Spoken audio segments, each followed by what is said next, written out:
조갑제 TV 시청자 여러분 안녕하십니까? 2023년 3월 26일 오전 9시입니다. 오늘은 위대한 건국 대통령 이승만 박사 탄생 148주년이 되는 날입니다. 1875년 3월 26일에 태어나셨고 90년 뒤, 즉 1965년에 돌아가셨습니다. 90년간의 거대한 생애였습니다. 이승만 대통령이 안 계셨더라면은, 즉 이승만 박사가 대통령이 안 되었더라면은 오늘의 대한민국은 존재하지 않고 우리는 저 배불뚝이 김정은 밑에서 신음하면서 살고 있을 가능성이 매우 높습니다. 그런데 오늘이 이승만 대통령 탄생 148주년이라는 사실을 모르는 국민들이 거의 대부분입니다. 여기에 비극이 있습니다. 오늘날 한반도에는 총성 없는 전쟁이 벌어지고 있습니다. 이념전쟁과 역사전쟁이 동시에 진행되고 있습니다. 이념전쟁은 자유민주주의 대 북한식 사회주의의 대결입니다. 여기서는 이미 승부가 끝났습니다. 그러나 역사전쟁에서는 오히려 대한민국이 밀리고 있습니다. 많은 사람들이 이승만 대통령을 무슨 친일파 비호 세력 정도로 생각을 하고, 일부 한국인은 김일성을 무슨 민족 세력으로 생각하는 이런 그야말로 허무맹랑한 역사관이 힘을 얻고 있습니다. 거기에 기생해가지고 반일 종족주의, 일본은 무조건 미워해야 된다는 생각이 팽배해가지고 윤석열 대통령의 한일 관계 정상화를 반대하고 있습니다. 이 역사전쟁에서 져버리면은 이념전쟁에서 이긴 게 다 무효가 되어버립니다. 그 핵심에 이승만이 있는 것입니다. 이승만 대통령의 자유민주주의와 김일성의 전체주의, 독재의 대결은 아직도 끝나지 않습니다. 역사전쟁에서 이겨야 우리가 최종적으로 이깁니다. 역사전쟁에서 이긴다는 의미는 이승만 대통령을 우리가 정확하게 파악하는 것입니다. 이승만 대통령에 대해서 제대로 알면은 존경하지 않을 수 없습니다. 오늘날 우리가 딛고 있는 이 대한민국의 물질적, 정신적 기반에 이승만 대통령의 손이 안 간 것이 하나도 없습니다. 북한이 핵무장해도 우리가 핵무장하지 않고 버틸 수 있는 건 뭡니까? 북한이 저렇게 위협을 해도 우리 경제가 제대로 돌아가고 있는 이유는 뭡니까? 이승만 대통령의 작품인 한미동맹, 그리고 이승만 대통령의 작품인 자유민주주의, 시장경제, 그리고 이승만 대통령의 작품인 농지개혁, 교육개혁, 이게 다 오늘날 대한민국 번영의 기초를 만들었습니다. 어제 제가 고위공직자를 만났더니 이분이 이런 에피소드를 말하는 것이었습니다. 아들이 강남 어디 그 학원에서 공부를 하고 있어가지고 밤늦게 데리러 가려고 갔는데 아직도 강의가 진행 중이더랍니다. 그래서 그 뒷자리에 앉아 있었더니 그 상당히 유명한 학원 강사가 한다는 이야기가 이승만 새끼, 김일성 주석이라고 하더랍니다. 그러면서 그자가 지금 학원 재벌이 되었다고 개탄했습니다. 그런 교육을 받은 이 젊은 세대가 이승만의 위대성을 잊고 김일성의 악마성도 잊어버린 이 건망증 속에서 이재명, 문재인 세력이 등장해가지고 대한민국의 위대한 건설인 문명을 파괴하고 있습니다. 이재명, 문재인은 문명 파괴 세력입니다. 즉 야만 세력이란 이야기죠. 이승만 대통령은 90년 동안의 거대한 생애에서 정말 기적적인 기적적인 투쟁과 기적적인 건국과 기적적인 호국을 이룩한 분입니다. 이승만을 제대로 파악하면은 20세기의 가장 위대한 세계 지도자 10명 안에 들어가야 된다는 저의 주장이 결코 과장이 아니라는 것을 아시게 될 것이라고 생각합니다. 이승만은 원래는 이분이 과거 시험을 통해서 출세하려고 했던 사람입니다.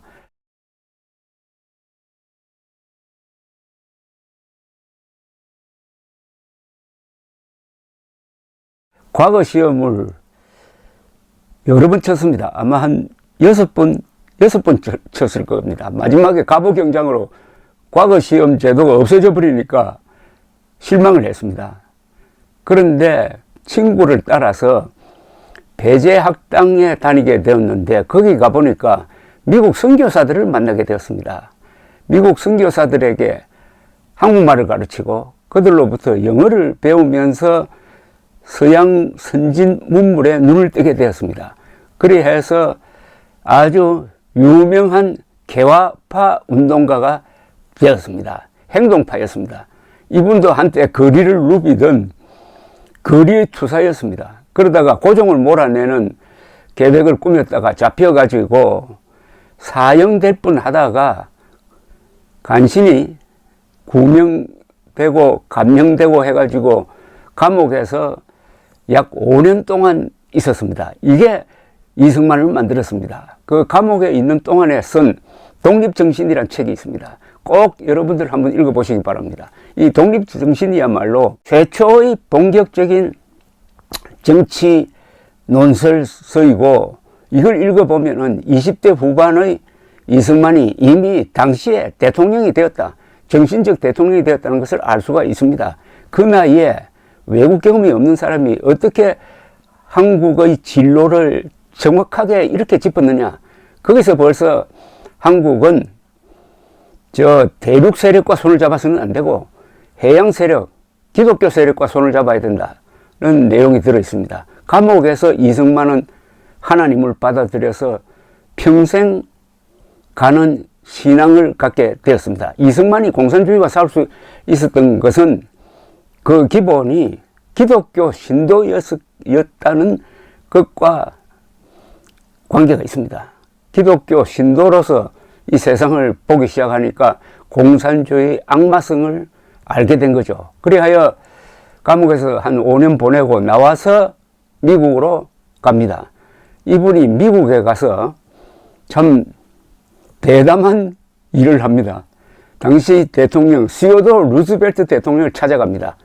미국에 있는 기독교인들의 소개를 받아서 저 가난한 나라에서 온 곧 일본에 병합될 운명인 그 한국의 그 당시는 조선이죠. 조선의 청년을 시어도어 루즈벨트 대통령이 만나줍니다. 또 물론 그때 이승만은 한국의 독립을 지켜야 된다, 미국이 도와야 된다고 했지만은 그것은 불가능했지만은 이미 30대 초반에 당시 미국 대통령을 만나서 담판을 한 사람입니다. 그만큼 포부가 크고 자존심이 강했습니다. 이분은 한국 최초의 박사 아니겠습니까? 조지 워싱턴 대학에서 학사, 하버드에서 석사, 프린스톤에서 박사학위를 받았습니다. 미국 사람들 중에서 이렇게 학력이 좋은 사람 만나기가 힘듭니다. 몇만 명 중에 한 명 주면 안 되겠습니까? 그런데 프린스톤에서 또 당시 총장 우드로 윌슨의 총애를 받았습니다. 우드로 윌슨 눈에도 저 식민지에서 건너온, 식민지가 될 나라에서 건너온 이승만 청년이 눈에 들어왔던 것입니다. 그래서 이승만을 집에 불러가지고 같이 식사하는데 끼워주기도 하고 하면서 가족처럼 지냈습니다. 그 우드로 윌슨이 나중에 대통령이 됩니다. 이승만 대통령이 평생 상대한 미국 대통령이 4분입니다. 시어도어 루즈벨트 대통령, 우드로 윌슨 대통령, 그 다음 트루먼 대통령, 그 그 다음 아이젠하워 대통령, 미국 역대 대통령 중에서 40명이 넘는 미국 역대 대통령 중에서 랭킹 10등 안에 다 들어가는 대통령과 상대를 한 이승만. 타고난 신앙심에다가 그리고 영어와 한문을 깊게 알고 동양 문화와 서양 문화를 깊게 알면서 당대의 세계적 지도자와 상대했던, 맞섰던, 싸우기도 했던 이런 사람을 우리가 지도자로 갖게 됐다는 것은 얼마나 행운입니까? 한편 김일성은 뭘 했습니까? 해방됐을 때 김일성은 소련군 장교복을 입고 북한에 들어갔습니다. 그때는 소련군 장교였습니다. 항일 운동했다고 하지만은 그건 다 과장되고 왜곡되고, 그리고 해방되기 전 4년 동안 이승만은 미국에서 열심히 외교적 노력을 해서 한국의 독립을 위해서 싸웠지만은 그 4년 동안, 그 결정적 4년 동안 김일성이라는 이 인간은 소련군 장교로서 그냥 놀았습니다. 하바롭스크 근방에서 그 소련군 특수부대의 일원으로서 그냥 하는 일 없이 빈둥빈둥 놀았습니다. 그걸 조작을 해가지고 북한은 김일성이가 뭐 백두산에서 밀령을 가지고 일본군과 싸웠다고 하는데 다 거짓말입니다. 왜냐? 그때는 소련과 일본이 불가침 조약을 맺어가지고 서로 적대 행동을 하지 못하게 되어 있었습니다. 그건 다 역사가 조작한 거고, 오늘날 북한의 불행은 뭐냐? 김일성이 자신의 정체를 감추기 위해서 역사를 조작하기 시작한 데부터 오늘의 북한의 불행, 그리고 한반도의 불황이 시작된 겁니다. 진짜 친일파가 있다면 바로 김일성입니다. 김일성. 그래서 역사를 어떻게 조작했습니까? 소련군이 북한을 해방한 명백한 역사적 사실을 다 부정하고 김일성이가 군대를 끌고 와가지고 일본군과 싸워가지고 북한을 해방했다고, 이런 인류 역사상 최고의 거짓말을 하고 있지 않습니까? 그런 김일성을 주석님, 이런 이승만 새끼라고 부르는 인간들이 아직도 한국에서 떵떵거리면서 살고 있으니까 대한민국은 어떻게 보면 아직도 제대로 정신적으로 해방이 안 된 이들, 남한에 있는 김일성주의자들을 타도하는 마지막 혁명이 지금 남아 있습니다. 그게 바로 통일로 갈 것이라고 생각합니다. 이승만 대통령은 1919년 3.1 운동에도 영향을 준 분입니다. 3.1 운동은 윌슨 대통령의 민족 자결주의에서 그 동기를 발견할 수가 있습니다. 그리고 3.1 운동 직후에 여러 군데서 임시정부 수립 운동이 벌어졌는데 모든 곳에서 미국에 있는 이승만을 대통령으로 추대했습니다. 그때 이미 민족의 지도자로 한국 사람들 가슴 속에 확 찍혀 있었다는 거죠. 그래서 상해 임시정부 초대 대통령이 이승만 아닙니까?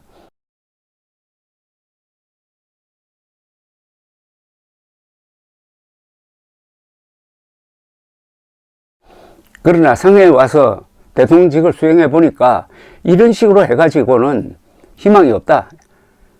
한국의 독립은 국제정세의 변화 속에서만 가능하고 그 국제정세를 주도할 수 있는 나라는 미국이다. 그래서 미국에서 활동해야 되겠다 해서 다시 미국으로 돌아가서 호놀룰루, 워싱턴에서 독립운동을 했고, 지도자로 한국인들의 마음속에 확실한 인상을 남겼다가 해방된 후에 돌아왔습니다. 이분의 첫 일성이 뭉치면 살고 흩어지면 죽는다는 거였습니다. 지금도 마찬가지 아닙니까?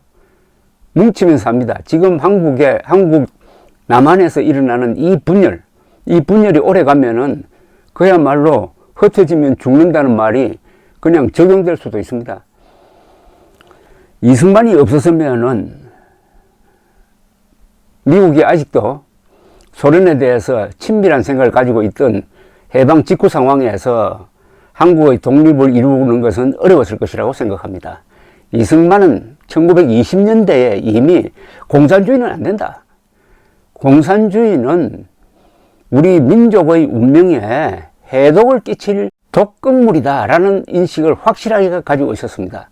1920년대에 쓴 공산주의 비판은 한국인으로서 처음으로 제대로 한 공산주의 비판 논문이었습니다. 즉, 대한민국의 행운은 공산주의를 가장 잘 알고 공산주의를 어떻게 하면은 꺾을 수 있는 방법까지 알고 있었던 이승만이 건국 대통령이 되었다는 이야기입니다. 건국 지도자 그리고 초대 대통령이 되었다는 이 행운입니다.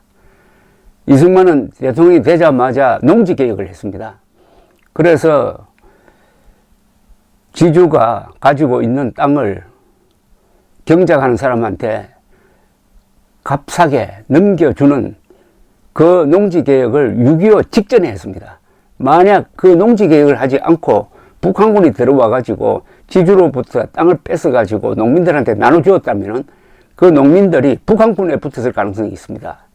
농지개혁이 대한민국을 구했다고 볼 수가 있습니다. 기습당했을 때 이승만 대통령은 그날 6월 25일 무초 미국 대사를 만나서 이렇게 이야기합니다. 빨리 무기를 다오.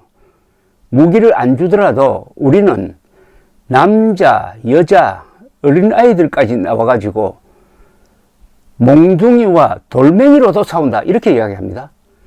몽둥이와 돌멩이로도 싸운다. 이 내용은 무초 대사가 본국에 보고한 전문에 나와 있습니다. Stick and Stone.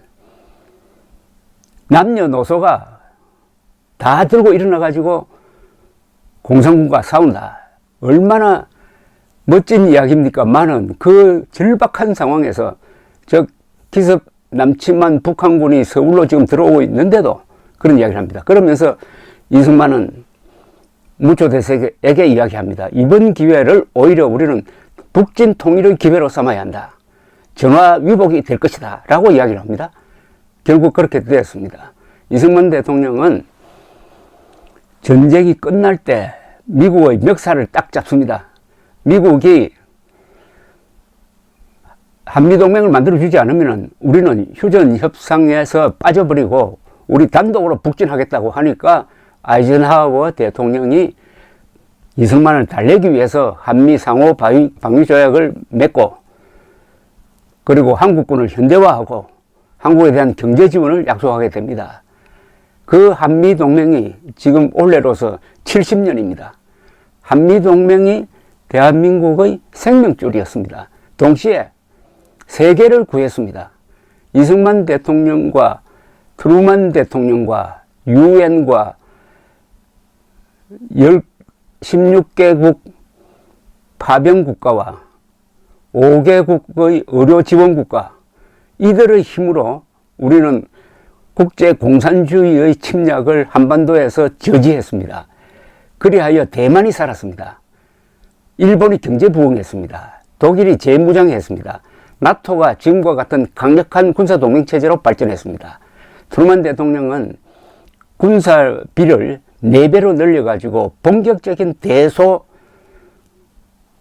군비경쟁을 시작합니다. 경제가 약한 소련은 그 40년 뒤에 무너집니다. 무너지도록 만든 촉발제 하나가 88 서울올림픽이었습니다. 서울올림픽을 계기로 해가지고 동구 공산권이 동요하기 시작을 했습니다.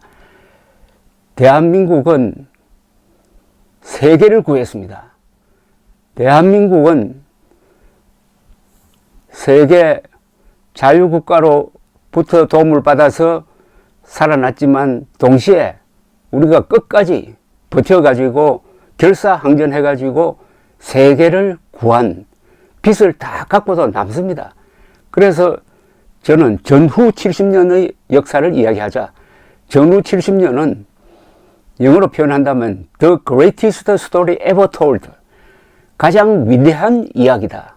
전후 70년 우리의 항전으로 세계가 살았고 동구 공산권뿐만 아니라 소련도 무너지고 그리고 88 올림픽을 통해서 벽을 넘어서 세계는 서울로 서울은 세계로 이렇게 함으로써 88 서울올림픽을 계기로 해가지고 노태우 정부는 북방정책을 펴가지고 금단의 땅이었던 소련, 그리고 중국, 베트남과 수교해가지고 한국인들이 활동할 수 있는 공간을 세계 전체로 넓힌 이런 위대한 공적을 다 모아가지고 우리는 앞으로 전후 70년을 이야기하자. 전후 70년 대한민국은 뭘 했습니까? 산업화를 했습니다. 민주화를 했습니다. 복지화를 했습니다. 세계화를 했습니다. 전후 70년 이제는 통일로 나가야 합니다. 그러려면 그 출발점인 이승만 대통령을 잘 알아야 합니다. 불행하게도 오늘이 이승만 대통령 생신일이라는 것을 전해주는 언론이 하나도 없습니다. 이러면은 지는 겁니다. 역사관의 전쟁은 영혼의 싸움입니다. 김일성 악령이 지금 한국으로 들어와 가지고 민주당, 문재인 세력, 이재명 세력까지 접수한 것 아닙니까? 문재인 시절 청와대에는 김일성주의자 신영복의 그림이 걸려 있었습니다. 문재인은 김일성주의자 신영복을 가장 존경한다고 했습니다. 사상가로. 문재인이 김일성주의자 아닙니까? 그리고 더불어민주당의 더불어는 김일성주의자가 지은 이름 아닙니까? 그리고 국가정보원의 정신을 새겨넣는 원훈석에다가 신영복 글씨체로 그 원훈을 새겨 넣었다는 것은 국정원도 앞으로 김일성의 하수인이 되라는 암시 아니었겠습니까? 국정원, 여당, 청와대에 김일성의 악령이 드리워져 있었습니다. 이 악령을 퇴치하려는 그 논리와 확신은 누구한테서 나오느냐? 바로 이승만 대통령을 연구해야 나오는 것입니다. 이승만 정신으로 우리가 무장하지 않으면은 지금 남북 간의 역사전쟁에서 이길 수가 없습니다. 역사전쟁에서 지면은 대한민국의 영혼이 악령에 접수되는 겁니다. 그러면 아무리 경제가 잘 되고 우리가 1인당 국민소득이 4만 달러, 5만 달러 된다고 하더라도 영혼이 망가져 버리면은 그 존재는 오래 갈 수가 없습니다. 오늘 위대한 지도자 이승만 대통령 탄신 148주년을 기억하면서 제가 이렇게 열을 내지 않을 수 없게 된 상황을 걱정하면서도 그러나 저는 낙관을 합니다. 뭐니 해도 우리는 착하게 살아왔습니다. 이승만, 박정희 두 위대한 지도자를 만나서 한국 사람들은 착하게 살아왔고 김일성, 김정일, 김정은은 악하게 살고 있습니다. 선과 악의 대결입니다. 선과 악의 대결에서 하나 주의할 점은 착하다고 해서 무조건 이기는 게 아닙니다. 착하면서 용감해야 합니다. 감사합니다.